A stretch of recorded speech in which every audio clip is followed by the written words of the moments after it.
O que leva uma pessoa a votar em Lula sem considerar critérios racionais e resultados concretos.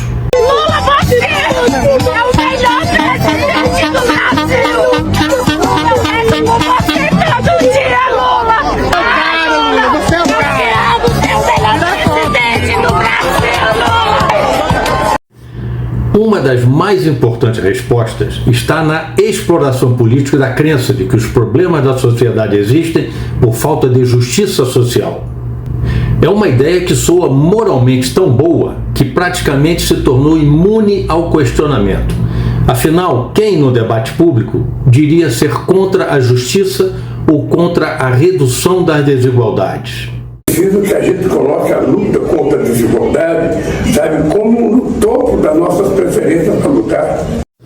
O problema começa quando uma proposta passa a ser julgada apenas por sua intenção moral e deixa de ser avaliada pelos seus resultados práticos. E é justamente nesse ponto que reside um dos maiores problemas da política brasileira. Questões complexas exigem conhecimento, contexto, mas também muito senso crítico. A pergunta que toda a sociedade deveria fazer não é se uma proposta parece moralmente correta, mas se ela funciona na prática. Imagine um médico cheio de boas intenções que prescreve um tratamento inadequado. Se o paciente não melhora, o tratamento precisa ser revisto. Na medicina isso é óbvio. Na política brasileira acontece o oposto. Políticas públicas que fracassam por décadas continuam sendo defendidas, porque questioná-las passou a ser interpretado como uma falha moral. Quando eu falo, Rita, que é preciso garantir que as pessoas tomem café de manhã, almoçem, jantem todo dia, eu não falo de brincadeira não, é porque eu sei o que é fome. Eu já passei por isso. Quem cobra resultados, pede evidências ou questiona a eficácia de determinadas políticas é acusado de não se importar com os pobres ou com a justiça social. O debate deixa de ser sobre eficiência e passa a ser sobre virtude. Aliança Global contra a Fome e a Pobreza. Eu quero que vocês digam os números de pessoas atendidas, quantos milhões arrecadados, quantos milhões de pessoas atendidas. Eu queria saber o que a Janja tem feito, além de utilizar esse programa da Aliança Global contra a Fome e a Pobreza como justificativa para fazer viagens internacionais com uma equipe gigante, com um gabinete paralelo, que isso nem tem previsão legal, isso fere a moralidade, isso fere os princípios da administração pública, para ficar em hotel de luxo fazendo gastança. Com reformas imóveis de luxo, já se gastou, gente, no Palácio da Alvorada, 26 milhões de reais. Isso, inclusive, fere a lei de licitações. Se você pegar o artigo 20 da lei de licitações, diz lá que é proibido gastar dinheiro público com itens de luxo. O que o Lula fez para atender os caprichos da Janja?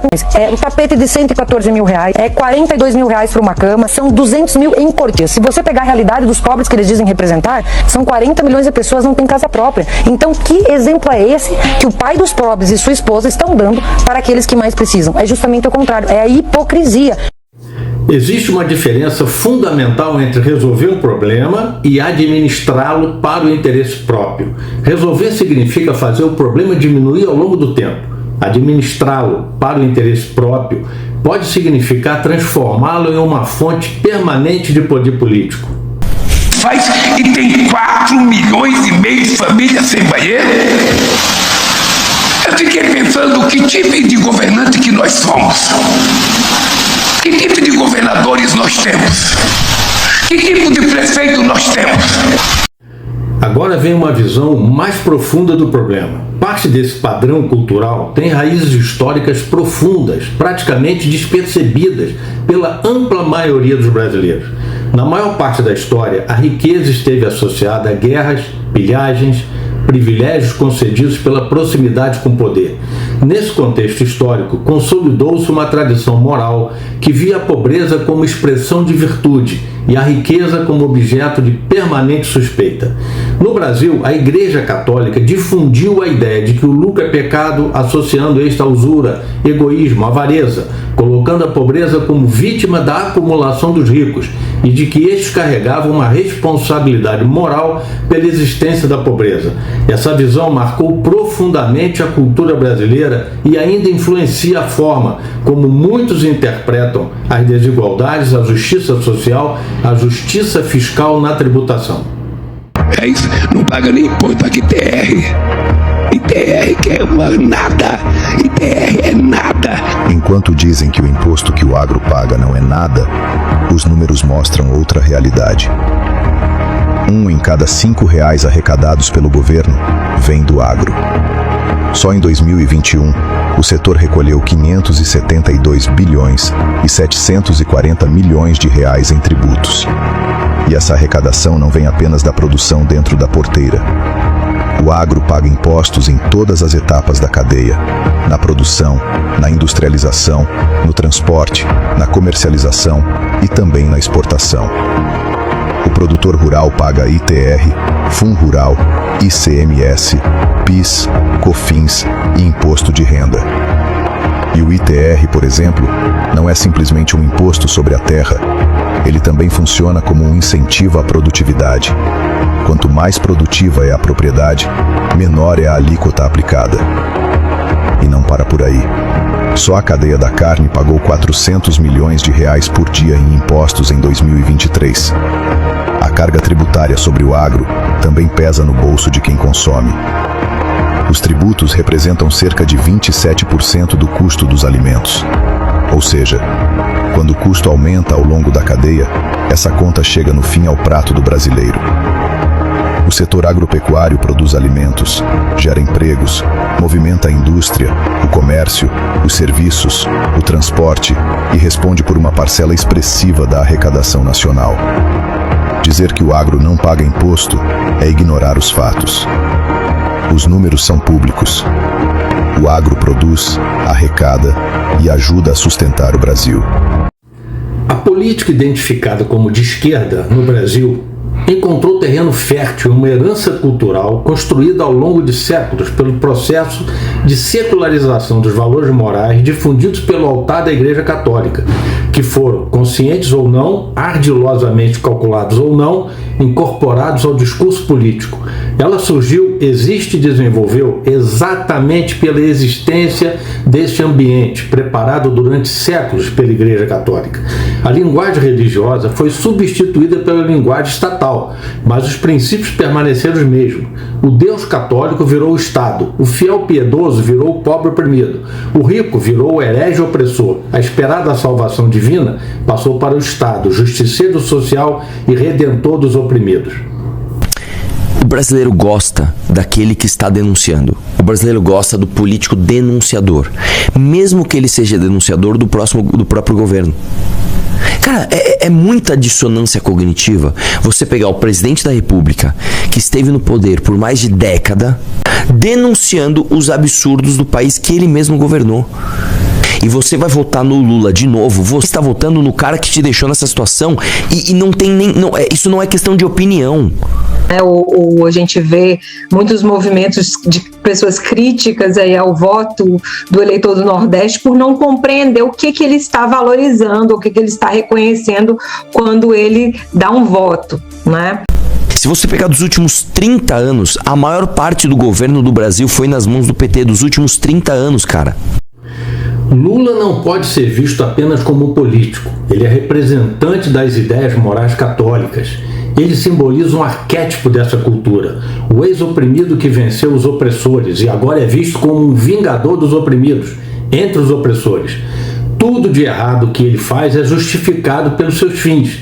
Os fins justificam os meios. Estes são ignorados pelos seus eleitores. É como um soldado na guerra, é matar ou morrer, não importa o meio usado para sobreviver.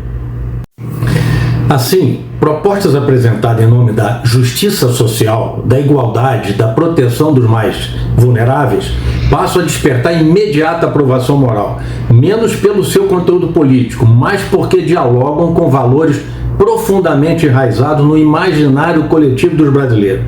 É justamente essa continuidade cultural que ajuda a explicar por que determinadas narrativas encontram tão pouca resistência, mesmo quando seus resultados concretos são objetos de justificados questionamentos.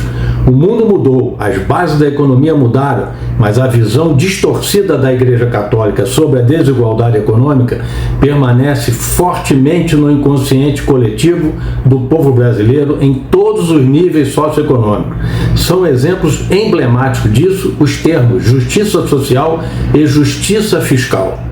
Eu vi o balanço de um dos maiores supermercados do Brasil e descobri uma coisa que quase ninguém percebe. O maior sócio do Açaí não é o dono, e esse sócio nunca botou um centavo no negócio. Olha o contraste. O Açaí faturou mais de 20 bilhões num trimestre. De lucro, sobrou 86 milhões, menos de 0,5%. Acompanha essa conta. De cada 100 reais que passa no caixa, fica 50 centavos para a empresa. E o governo levou 4,7 bilhões em imposto. 56 vezes mais do que a empresa inteira lucrou. Agora, pensa comigo. Imagina um sócio que nunca aparece, nunca botou dinheiro, nunca correu o risco de quebrar, mas todo mês ele chega, abre a gaveta e tira a maior parte do lucro. Esse sócio existe e tá dentro de todo o negócio do Brasil. É o governo. E aqui mora a virada. A gente cresceu achando que o vilão é o patrão, mas olha o balanço. O dono fica com a migalha, o funcionário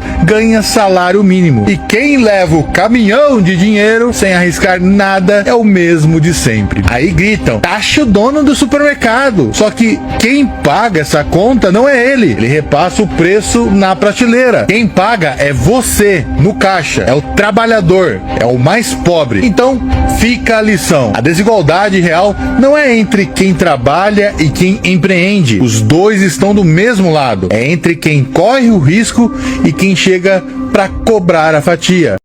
Está provado que o melhor desenvolvimento no capitalismo ocorre quando os princípios democráticos são aplicados na economia, especialmente o princípio da igualdade perante a lei na tributação. O Brasil é um negócio que o cara quer continuar MEI, porque se ele sai do MEI, desse teto, começa a ter muito mais imposto. Então a gente fez um país em que o sucesso é você não crescer. Critérios neutros em relação à capacidade econômica, alíquotas baixas e iguais para todos, são indispensáveis, não só para respeitar o mérito, a autodeterminação, os resultados desiguais, risco de investir e estimular o desenvolvimento, sentido amplo, mas também para impedir que a inveja, o ressentimento e o sadismo se tornem políticas de governo disfarçados de virtudes do altar da Igreja Católica. E eu, com um super rico, eu tiro 871 super pobres da fome e da miséria. Vou propor imposto sobre grandes fortunas de 0,5% a 1,5% sobre os patrimônios na pessoa física maiores do que 20 milhões de reais. Tu declara um patrimônio de 3 milhões e tal, e já falou várias vezes. Que eu não tenho, tá? A religião muitas vezes oferece o roteiro, a autoridade e a imunidade moral para que essa opressão possa acontecer em nome de Deus. No Brasil, prevalece os políticos tirando proveito, conscientes ou não, dessa cultura contra a riqueza. Eu estou definido de que o rico tem que ir para o imposto de renda e que o pobre tem que ir para o orçamento da União. José Dirceu de Oliveira e Silva acusou, para variar, o sistema financeiro de ser um entrave à justiça social. A carta dirigida ao Partido dos Trabalhadores, Zé Dirceu propõe nela reformas estruturais, política, tributária e financeira para enfrentar o que ele chama de vergonhosa concentração de renda. Dirceu ataca o cartel bancário e financeiro. O ex-ministro defende também a ampliação estatal, preservação do estado de bem-estar social e rejeita privatizações. Um objetivo pouco ou nada percebido pela ampla maioria é o de conquistar audiência ou eleitores atacando a riqueza. Como fazer uma mudança dessa de reforma tributária, imposto progressivo, pau nos ricos? Essa concepção fazia sentido em um contexto histórico em que grande parte da riqueza realmente era obtida por guerras, pilhagens, privilégios concedidos pela proximidade com o poder. Quando predominava a ideia de que a riqueza era extraída um dos outros, um jogo de soma zero, e não criada, portanto, aquilo que sobrava para alguns era necessariamente visto como motivo de falta para outros. Compreender a influência histórica da Igreja Católica é um elemento indispensável para analisar a formação da cultura política brasileira. Muitos dos dilemas morais que ainda dominam o debate sobre justiça social, pobreza, desigualdade econômica e tributação dialogam em grande medida com essa herança cultural. Queria saber como é que o senhor avalia essa reforma. Avalio ela como positiva.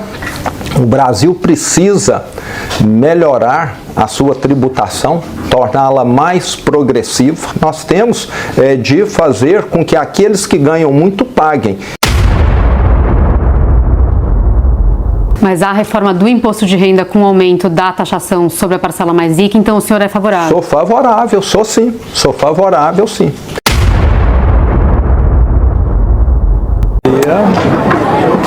Sou do Brasil, governador de Minas Gerais, que já teve o prazer de recebê-lo no passado. Quero que o senhor abençoe a nossa bandeira. Propostas políticas não devem ser avaliadas apenas pela aparência moral de seus objetivos, mas pelos resultados efetivos que produzem. A desconfiança, meu amigo, é o preço exato da sobrevivência. Boas intenções são apenas um ponto de partida. Dependendo da forma como são implementadas, podem gerar prosperidade e autonomia, mas também podem produzir dependência, expansão do Estado, gasto público ineficiente, corrupção, concentração de poder e riqueza no Estado e redução das liberdades individuais e pobreza para o povo. Tudo em nome da justiça social. Essa lógica equivocada é notória nas propostas tributárias de progressividade e tributação de patrimônio e renda, e especialmente de herança. Tanto a aceitação quanto a omissão em questionar a tributação antidemocrática brasileira revelam o poder da influência da ética católica na cultura brasileira. Sob essa lógica, a política brasileira parece produzir apenas dois tipos de agentes diante dessa herança cultural. De um lado, aqueles que reproduzem, consciente ou não, a moral política herdada da tradição católica, defendendo-a como fundamento das políticas públicas. De outro, aqueles que, mesmo alegando discordar dos pressupostos da política rotulada de esquerdista, evitam confrontá-la com clareza no aspecto tributário, por receio do custo moral e eleitoral. Nós não podemos, presidente, continuar passando a mão na cabeça dos bilionários nesse país. Nós precisamos cobrar dos super ricos, dos marajás, dos bilionários. O povo vai vigiar, vai acompanhar cada voto. Cuidem-se, porque cada voto essa noite aqui vai ser vigiado, vai ser monitorado. A consequência é um debate público estreito, no qual determinados temas praticamente deixam de admitir a verdade. O exemplo mais emblemático é a tributação de heranças. Embora sua arrecadação represente uma parcela relativamente insignificante da receita tributária total dos estados, em São Paulo, aproximadamente 1% do total, quase não existem vozes relevantes defendendo sua extinção. Não porque ela seja inviável do ponto de vista fiscal, mas porque propor a eliminação de um imposto sobre herança significa desafiar uma narrativa moral profundamente enraizada, a de que a riqueza herdada é imoral e simboliza uma dívida ética com a sociedade, que o Estado deve corrigir limitando ou punindo sua plenitude. É que nós somos herdeiros de uma teologia medieval que demonizou o dinheiro e as finanças. Sim. E a teologia medieval colocou muito essa ideia que Deus não gosta do dinheiro, Deus não gosta do rico, e as pessoas acabaram comprando esse discurso e foram ler a Bíblia sempre como se houvesse uma ojeriza ao dinheiro, o que não é verdade. O debate político no Brasil nunca ocorreu no campo amplo das ideias. Os grandes temas que determinam o atraso do Brasil acontecem apenas dentro dos limites estabelecidos pela tradição cultural da moral medieval católica. Muito prazer, sou governador do estado de Minas Gerais, no Brasil, 20 milhões de mineiros, o maior produtor de café do mundo e também a maior arte barroca do Brasil. Trouxe aqui uma lembrança para o senhor e quero que o senhor abençoe a nossa bandeira. Quando uma narrativa deixa de ser testada pelos seus resultados concretos e passa a sobreviver apenas por sua autoridade moral, ela deixa de ser uma hipótese política e se transforma em um dogma.